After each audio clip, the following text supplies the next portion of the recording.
নাসাই শরীফের হাসিয়ার মধ্যে এক ঘটনা লেখছে, এখানে এক খ্রিস্টান বহুত বড় দার্শনিক, সে মদিনার এক আলেমের কাছে এই ধর্ম রিসার্চ করার জন্য এই ইসলাম ধর্ম শিখতে আসে। যখন মুহাদ্দিস সাহেব এই হাদিসটা বর্ণনা করছে, আপনারা একটু খেয়াল করে শুনলেন, তখন এই খ্রিস্টান বলে যে তাইলে তো ভালো কথা, ইসলামের এত সম্মান, আগামীকাল বুট জুতা ভাত দিয়া গাড়ি আসলো, ফেরেশতাদের ভর ভারিয়ে দাও। সে কিন্তু এই কথাটা কইছে, খ্রিস্টানরা কি ইসলাম মানে ভাই? এই ইসলামের বিরোধিতা হিসেবে সে কইছে।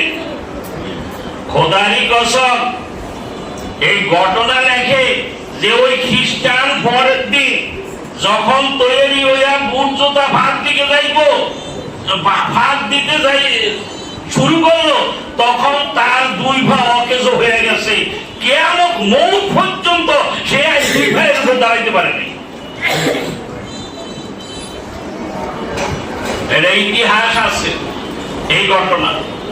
তো ভাই, আপনাদেরকে আমাদেরকে যে ইজ্জত আর যে সম্মান আল্লাহ দিছে, বিশেষ করে তলেব ইলমদেরকে, এদের উপরে পৃথিবীতে কেউ নাই।